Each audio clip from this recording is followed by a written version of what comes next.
أما بعد فأعوذ بالله من الشيطان الرجيم. بسم الله الرحمن الرحيم. هل أتى على الإنسان حين من الدهر لم يكن شيئا مذكورا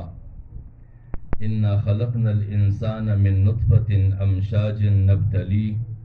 فجعلناه سميعا بصيرا. صدق الله العظيم. انتهائی واجب الاحترام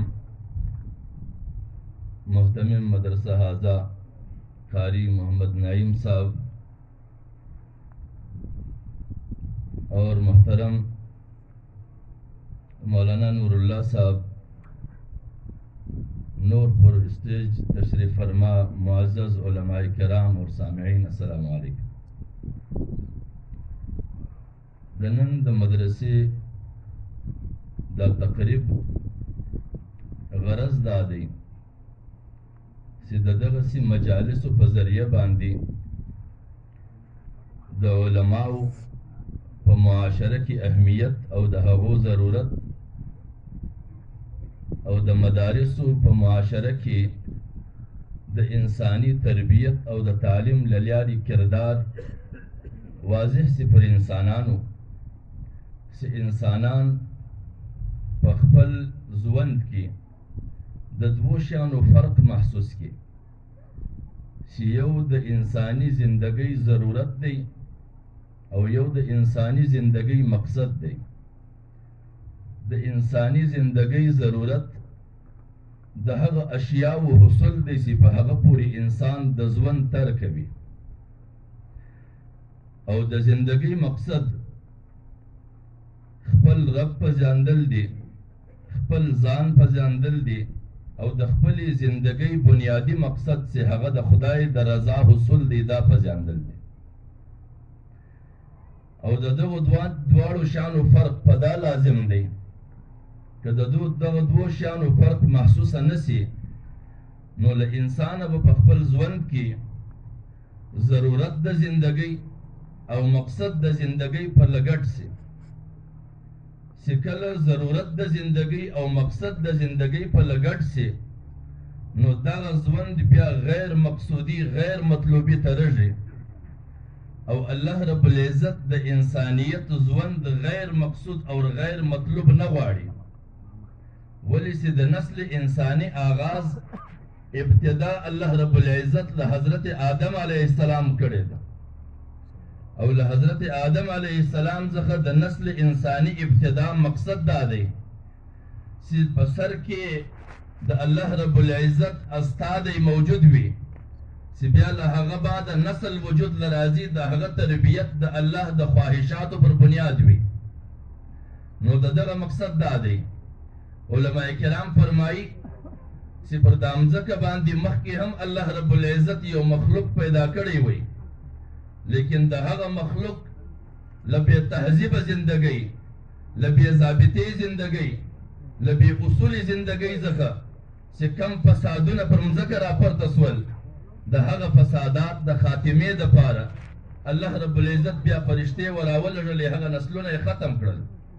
بیا یې له هغه بعد د انسانیت تخلیق وکړي او ابتدا یې په حضرت آدم علیه السلام ور وکړله چې له ده بعده دا تمام نسل انسانی سے پیدا کړي دا یو با تهذیبه با اخلاقه مهذب نسل وي چې هغه د انسانیت پر وجود باندې باقاعده د تهذیب علامت جوړ سي. او الله رب العزت فرمایي چې پر دا انسان پر دنیا باندې داسې زمانه ته رسوي ده چې انسان په هغه کې وجود نه لري، یو قابل ذکر شی نه دی. بیا الله تعالی وایي چې ما دا انسان پیدا کړي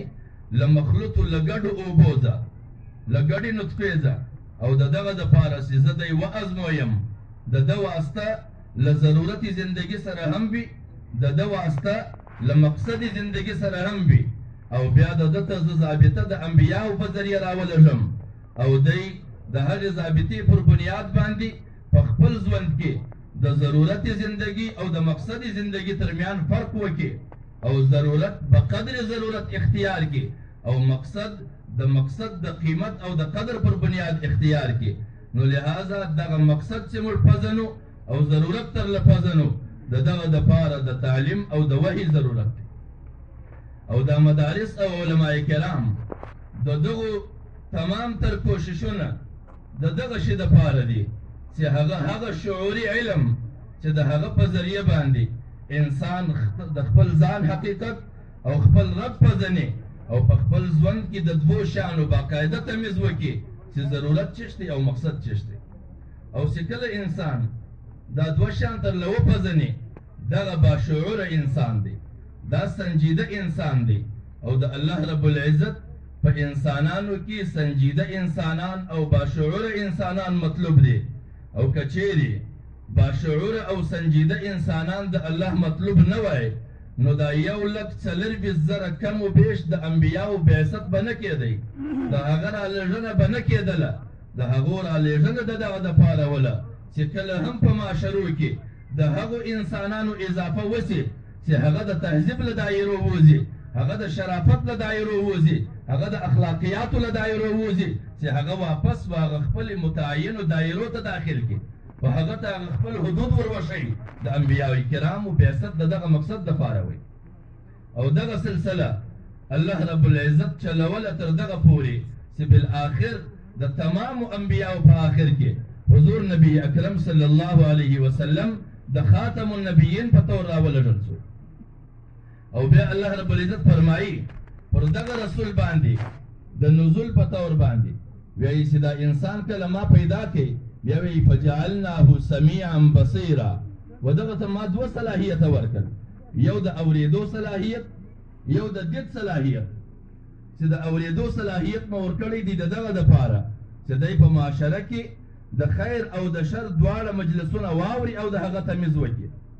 او دید مه د دا دپاره ورکړی دی چې دی په دید باندې د شانو جایزه واخلي چې زه چش وینم د دغو حقیقت چش دی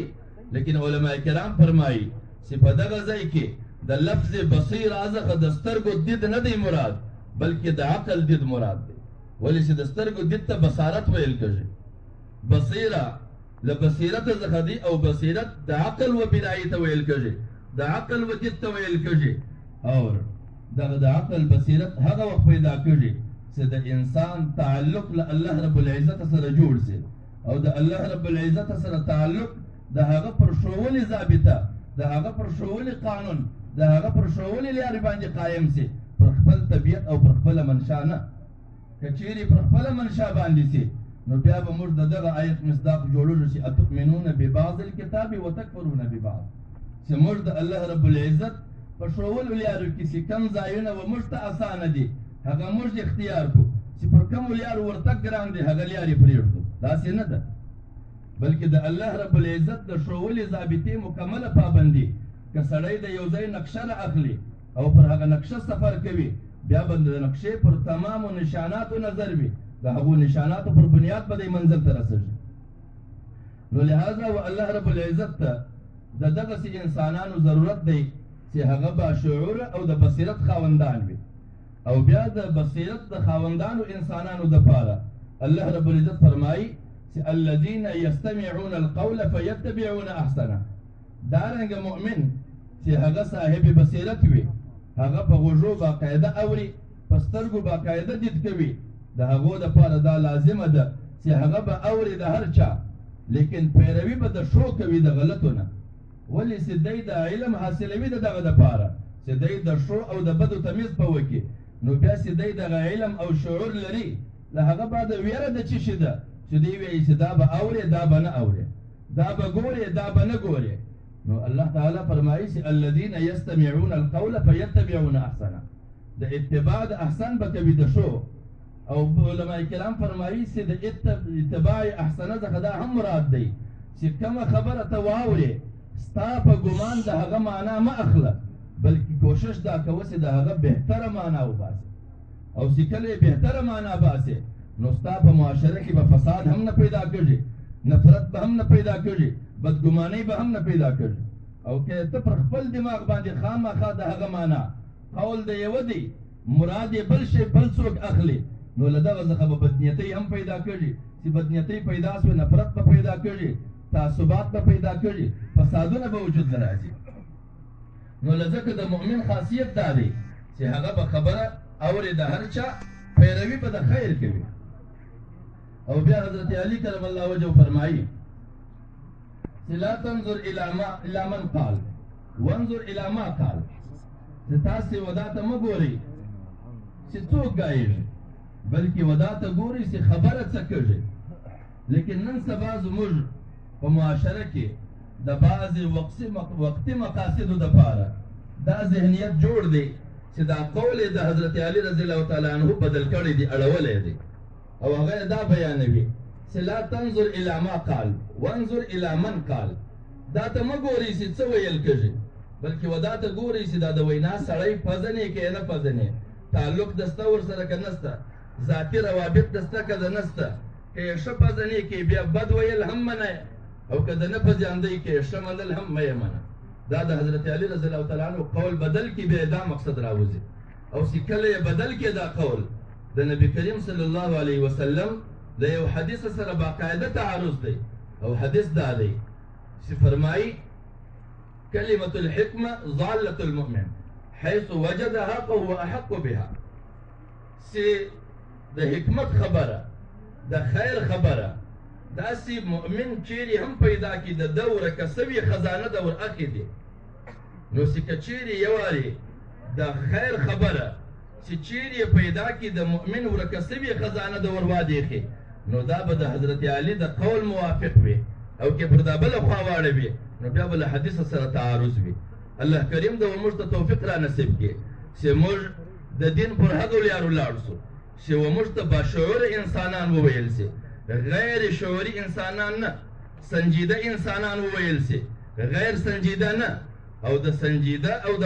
باوقار او د باشعور انسان د پاره علماء کرام فرمایي د فقه په کتابو کې چې په مسجد کې اودس وکړي د لمانځه د رکعت دپاره به هم منډې نه وهي. وجه څه شي ده؟ چې ته د یو باوقار ذات په کور کې روان یې، یو باوقار انسان یې، د انتهایی محترم عمل دپاره چې لمونځ دی، په دغه حالت کې چې ته بې وقاره سې، دا د خدای ناخوښه ده. نو چې یو وارې د رکعت د حصول دپاره هم یو بې وقاره اقدام نه دی قبول، نو د ژوند په یوه مرحله کې هم بې وقاره اقدام، بې وقاره عمل د خدای نه دی خوښ. او صحابه کرام رضوان الله تعالی اجمعین د حضور نبی اکرم صلی الله علیه وسلم تربیت یافته طبقه ده. د غزوه خیبر پر موقع باندې د صحابه کرامو لشکر دی، د 1400 په تعداد کې بیانوي علماء کرام چې دا قافله روانه ده، په مخکې یو صحابي دی چې هغه داسې ولوړ غونډې ته پورته سوی، پر قافله یې نظر سوی، غټ تعداد ورښکاره سوی. نو له جذبې یې ناره وکړه، د تکبیر ډېره غټه ناره. نبی کریم صلی الله علیه وسلم پر هغه باندې تنبیه وکړه چې ته څه په زوره دونې نارې وهې؟ آیا نعوذ بالله ته یو غافل او خوابیده خدای یادوي؟ وجه د هغه څه شته چې د انسان بې ځایه بې وقاره طرز انداز ناخوښه دی، ناقبوله دی. نو چې دا شی ناقبوله دی، بیا زموږ جذباتي بې ځایه ذهنیت چې دا کله و موږ ته ویل کېږي په نیمو ځایو کې په ډېر ادب او احترام باندې عرض کوم چې ډېره په زوره ناره وکړه، ښځله پرته سه چې د پلاني ځای دیوالونه وښورېږي، د پلاني ځای دیوالونه و تا ته خیال وکړي، د پلاني ځای مخلوق و تا ته خیال وکړي. لیکن زموږ په دغه بې ځایه شور چې بله ورځ د خپل ځان تصویران وګورو، زموږ لاسونه او زموږ خولې چې یو بل انسان یې ګوري هغه ته هم وحشي معلومېږو، چې په خپله یې ګورو هم انتهایي وحشت ځینې محسوسوو. نو موږ ته باید چې څرنګه خدای موږ باشعوره غواړي، خدای موږ څنګه سنجیده غواړي، خدای موږ څرنګه باوقاره غواړي، او د 1,40,000 کم و بیش انبیاو سلسله یې د دغه انساني نسل د باوقاره او د باتهذیب جوړولو دپاره ده. باید چې موږ د دغه تعلیم د هغه رنګه نتایج ور هم کو او حاصل یې هم کو. الله کریم د توفیق را نصیب کړي چې دغه علوم او د ادارې او د علماء کرام او موږ دا تمام عوام یو د بل د خیر معاون سو او د خیر د حصول طالب جوړ سو. واخر دعوانا ان الحمد لله رب العالمين.